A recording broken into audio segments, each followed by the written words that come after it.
Somewhere in the hushed silence of Yale University's Voynich Rare Book Library lies a manuscript unlike any other. Its vellum pages are filled with words no one can read. Its margins bloom with plants that do not exist. Its stars, its bats, its symbols, none belong to the world we know. For more than 6 centuries, this book has resisted every attempt to unravel it. And so it has earned a name whispered with equal parts, and frustration, the Voynich Manuscript. The modern story begins in the year 1912, inside the crumbling Villa Mondragon, a Renaissance palace outside Rome. Wilfred Voynich, a Polish antiquarian and book dealer, had been combing through a chest of manuscripts owned by the Jesuit order. Among the brittle bindings and forgotten codices, one volume caught his eye. It was thicker than the others, bound in calfskin vellum, and covered in looping, unfamiliar script. He turned the pages slowly, and as he did, his astonishment grew. The handwriting was neat, flowing, almost hypnotic, but it belonged to no known alphabet. No scholar of Latin, Greek, or Hebrew could recognize it. And round the edges of the text, illustrations, dance plants curling into impossible forms, circular diagrams of suns and moons, even pages filled with nude women immersed in strange green pools. Voynich knew, instantly, that he had stumbled upon something rare and utterly unique. That night, the book must have haunted his thoughts. A dealer of rare texts lives for such finds, but this was different. This was not just rare. This was unreadable, and that, in the world of books, is both a treasure and a curse. The manuscript is about 240 pages long, though it is believed to have once contained more. Its script has been named Voynichese, after the man who brought it into the light. Scholars have counted more than 20 distinct characters, repeated in flowing sequences. They behave like words, obeying rules of grammar and repetition. Yet no one can translate them. In fact, this has been one of the manuscript's greatest puzzles. It behaves like language. The frequency of symbols matches natural patterns. Certain words repeat, others are rare, and combinations appear consistently. Linguists have long argued that random gibberish could not behave in such a structured way. And yet, no known language living or dead matches its words. What makes it more haunting is how familiar the writing seems at first glance. Some letters resemble Latin. Others echo Greek or medieval shorthand. But when compared closely, none align. It is as though the author invented a script that mimics the flow of human speech, yet forever eludes comprehension. Early theories, when Voynich first revealed the manuscript, speculation bloomed wildly. Some claimed it was the lost work of Roger Bacon, the English friar known for his experiments with optics and natural philosophy. Others believed it was a coded book of alchemy or medicine, meant to conceal forbidden knowledge from prying eyes. A few more daring voices suggested it was proof of an unknown civilization, or even a hoax designed centuries ago to fool collectors. Voynich himself leaned toward the Roger Bacon theory, convinced he had uncovered a medieval treasure of immense scientific value. But in truth, his claim was as speculative as all the others. The book resisted translation, and without words, theories could not become answers, even if the text remains locked. The illustrations offer tantalizing glimpses into the mind behind the manuscript.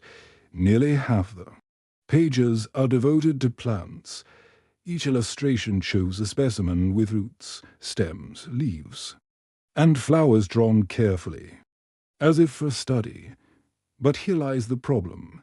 None of these plants exist. Botanists have searched for matches across Europe, Asia, and the Americas. Some faintly resemble herbs or flowers we know, but never perfectly. It is as though the author combined traits from different species, or invented plants entirely from imagination. other section shift to astronomy. Stars and suns glow in circular diagrams. Zodiac signs appear, surrounded by small female figures. But the constellations don't align with any known charts. Were these stars of a forgotten system? Or did the author sketch symbols without celestial meaning? The most baffling illustrations come in the so-called biological section. Green pools. Intricate channels and circular bats stretch across the parchment. Some figures hold stars. Others seem caught mid-step in strange rituals. Medical treatise. Fertility guide. Alchemical vision. No one can say. Modern science has at least given us one firm date. In 2009, a team of researchers used radiocarbon analysis on the vellum. The results pointed to the early 1400s, somewhere between 1404 and 1438. This places the manuscript firmly in the late medieval period. The ink, too, appears consistent with that time. This rules out later forgeries and proves the book is genuinely ancient, and yet this only deepens the mystery. Who, in the early 15th century, would invent a script of such complexity? For what purpose? And why fill its margins with visions of plants and stars the world has never known? By the 20th century, the manuscript had become a kind of holy grail for codebreakers. During World War II, Allied cryptographers were given access to it. These were men who cracked the Enigma machine, who unraveled the codes of enemy nations. They expected challenge, yes, but not impossibility. Yet the Voynich Manuscript mocked every attempt. No pattern revealed a key. No substitution brought meaning. It was, they admitted, a cipher unlike any they had ever faced. Later, in the Cold War, computers scanned its words, searching for hidden structures. In recent years, artificial intelligence has joined the hunt, feeding its loops and curls into deep learning systems. Some programs claim to see patterns. Some hint at fragments of possible meaning, but none have solved it. The book remains mute, as though resisting translation itself, and so the Voynich Manuscript sits, waiting. A book written in a language no one can read, filled with images that do not belong to our world. For centuries it has baffled scholars, mocked cryptographers, and lured the curious into obsession. We know its age. We know its size. We can count its words, trace its ink, and photograph its pages. But beyond that, we know nothing. It is, perhaps, the greatest unsolved riddle of the written word. But this is only the beginning.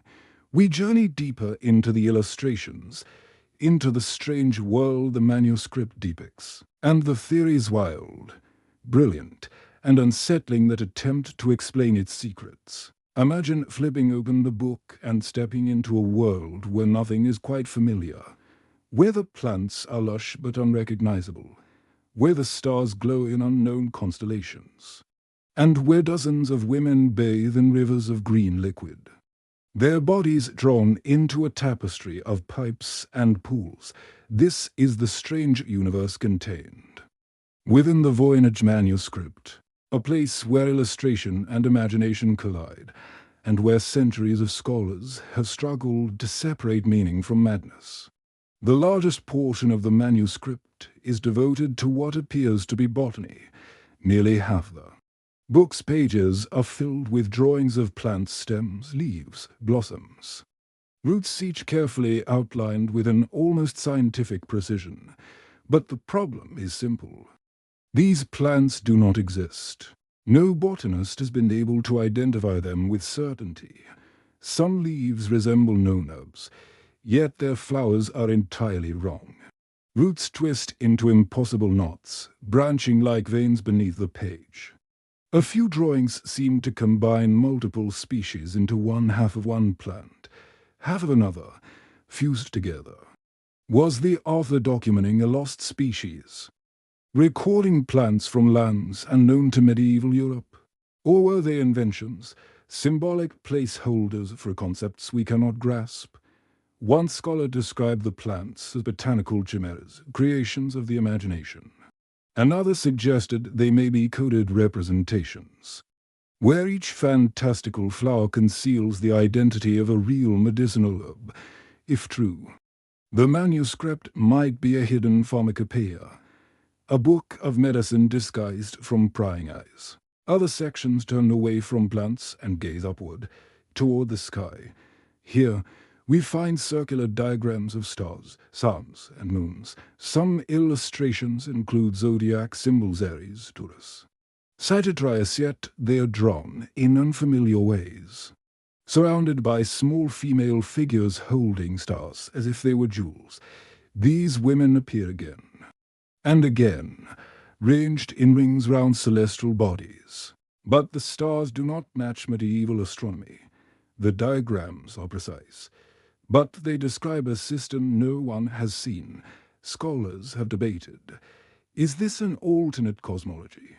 An astrological system lost to time? Or is it simply a creative fantasy? A visual language that had symbolic meaning to its author, but none to us. One chart shows what appears to be a map of concentric circles, as though describing the heavens themselves. Another resembles a rotating wheel of suns and moons, but without words to guide us. The meaning is locked away. Then there is perhaps the most baffling part of the manuscript, the biological section. These pages are filled with nude women, hundreds of them, drawn in green and brown ink, their bodies immersed in what looks like water.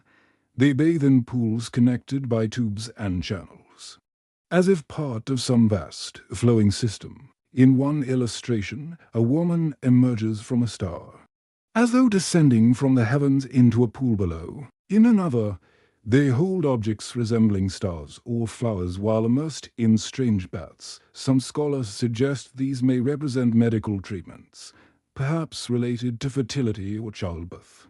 Others see alchemy at work, the transformation of body and spirit through hidden processes. The pipes and channels remain a mystery.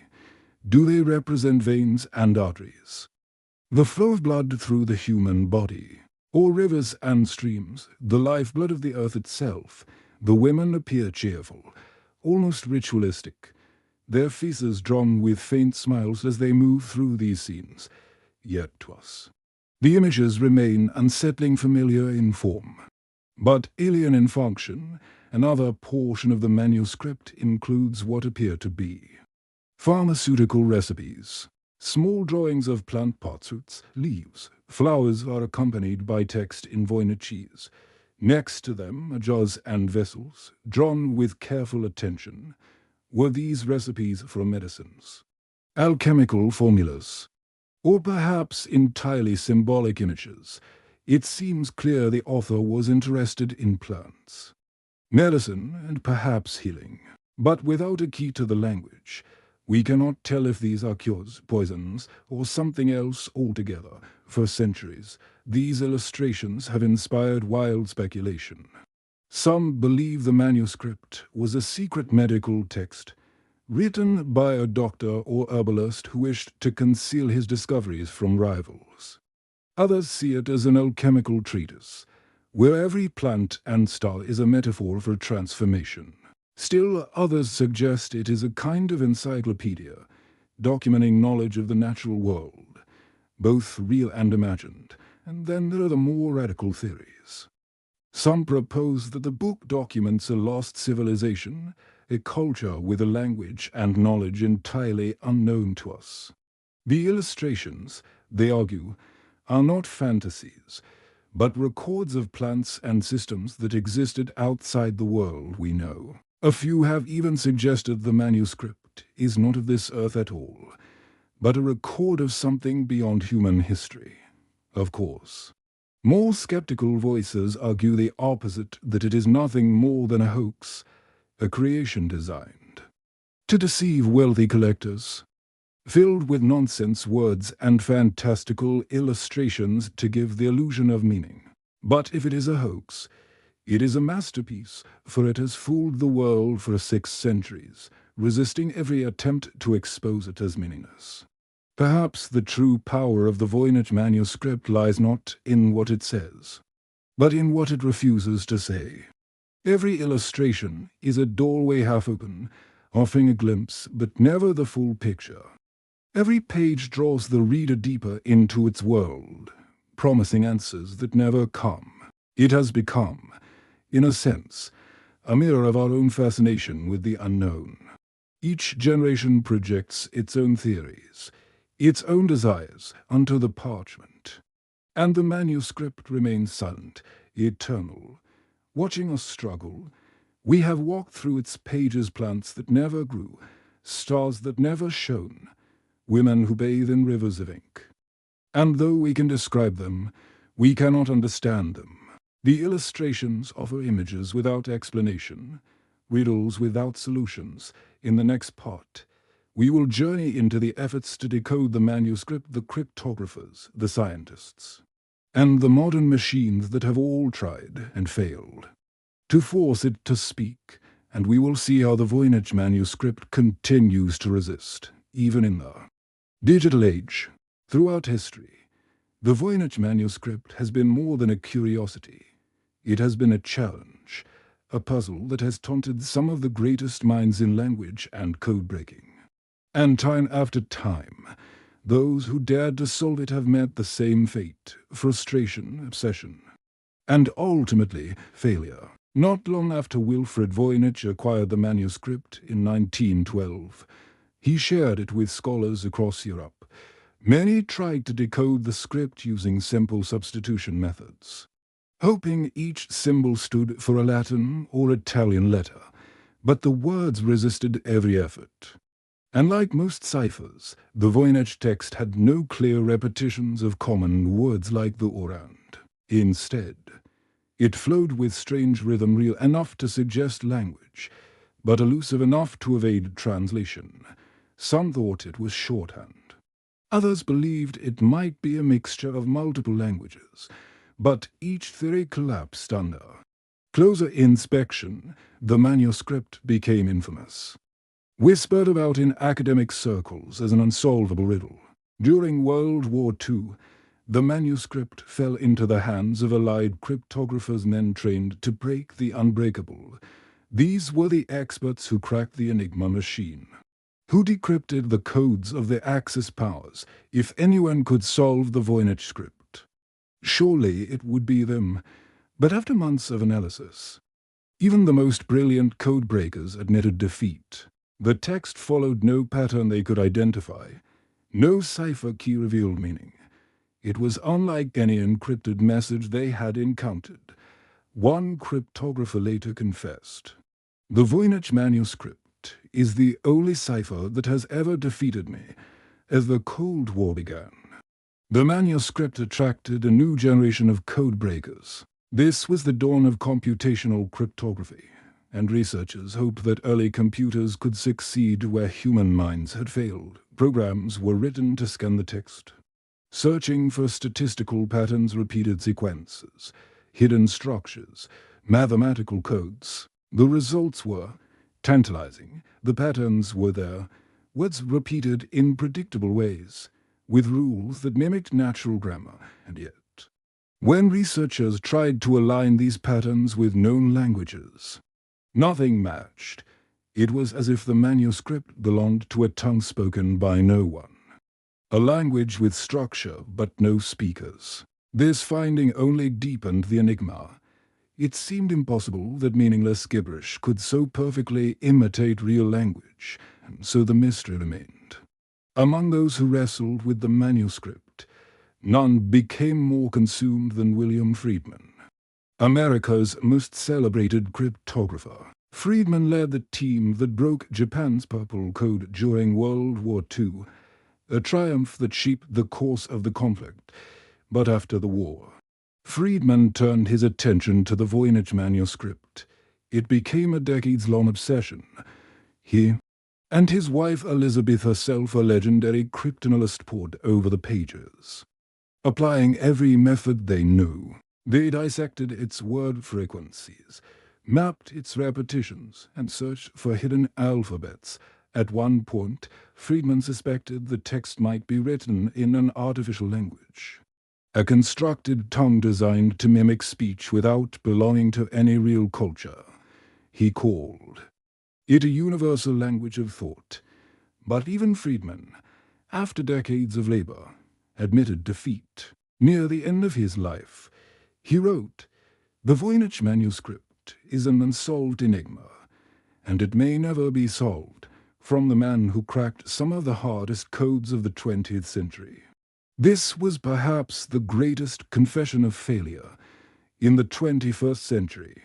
Technology returned to the manuscript once again. Powerful algorithms, far beyond what Friedman could have imagined, scanned every character.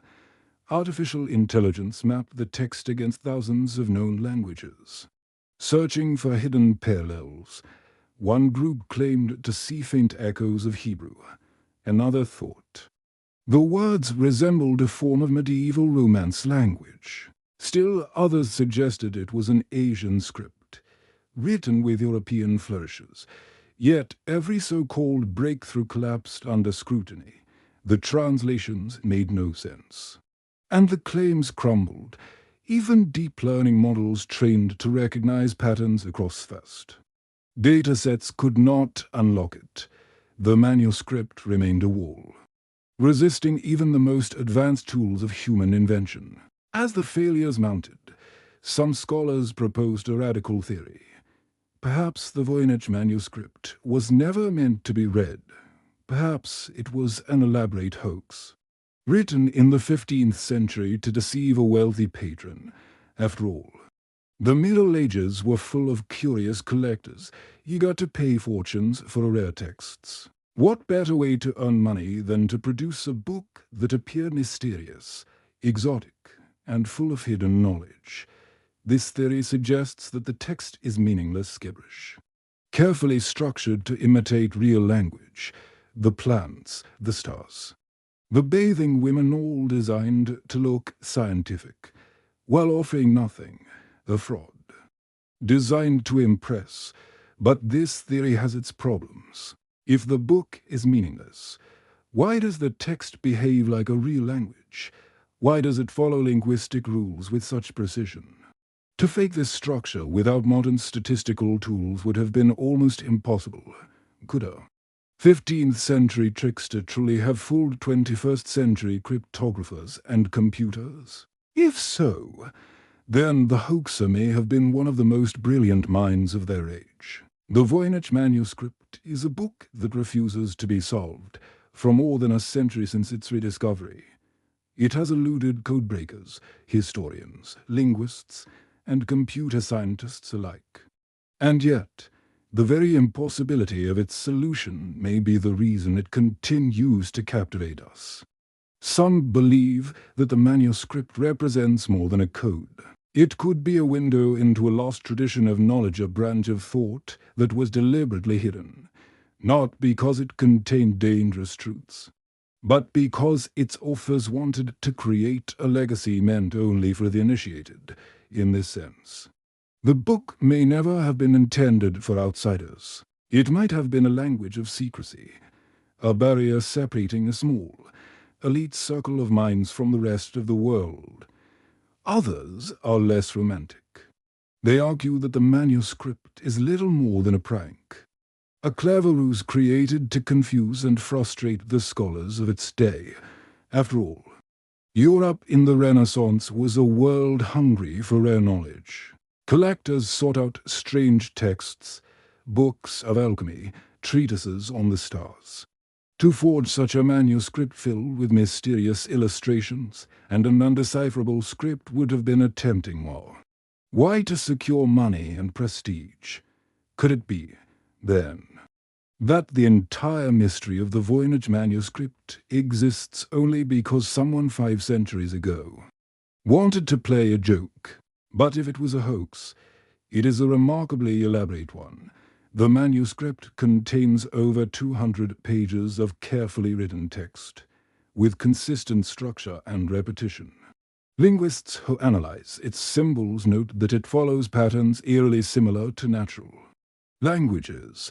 If this was truly nonsense, it was nonsense crafted with a mathematician's precision, and that is difficult to dismiss. The book has a strange way of echoing back the desires of those who study it. To some, it whispers of ancient medical knowledge, remedies drawn from plants that no longer exist, cures for diseases we still struggle with today. To others, it suggests a manual for astrology, a guide to understanding how the stars influence the human body. And to still others, it is nothing more than an exquisite puzzle, a riddle meant to tantalize the mind forever. In the last 2 decades, modern technology has been turned against the manuscript. Multispectral imaging has revealed erased letters, faded drawings, and hints of structure beneath the text. Machine learning algorithms have tried to compare its symbols to every known language. Some researchers believe they see the faint fingerprints of natural language buried in the script. Others believe it is still a random cipher, devoid of meaning. The debate only grows louder, and the manuscript remains silent. The most haunting question is this: was the meaning already lost long ago? It is possible that the Voynich Manuscript was created in a private code, one whose key existed only in the mind of its author. If that is true, then the manuscript may never be solved. The knowledge it contains, whether profound or trivial, might be locked forever. A book without a reader, a voice without an ear to hear it. And yet, there is beauty in the mystery itself. We live in a world where information is instant, where answers are a few clicks away, but the Voynich Manuscript resists that modern hunger for clarity. It is a reminder that not all puzzles can be solved, that the past still holds secrets we cannot penetrate. Perhaps it is this very resistance that keeps us returning to its pages again and again. In a sense, the Voynich Manuscript has transcended its physical form. It is no longer simply a book. It has become a symbol of human curiosity, of our endless need to seek patterns, and of the haunting reality that some truths may forever remain beyond our grasp. One might even argue that the true meaning of the Voynich Manuscript is not hidden in its words or drawings at all. The meaning is in the chase, in the centuries of minds it has drawn into its orbit. Alchemists, cryptographers, emperors, collectors, spies, scientists, and dreamers, all of them have bent over its pages, searching for what cannot be found. In this way, the manuscript is less a book of knowledge and more a mirror, reflecting our own desire for discovery. So the story ends where it began, with a book, silent and unreadable, resting on a shelf in Yale's library. Visitors may see its scanned pages online. Scholars may still argue over its origins. But the manuscript itself does not care. It continues to exist, indifferent to our attempts at understanding. Perhaps one day the code will crack. Perhaps some new technology will reveal its secrets, and we will finally know what its words mean. But until that day, the Voynich Manuscript will remain what it has always been, the world's most mysterious book. And maybe, just maybe, that's exactly what it was meant to be.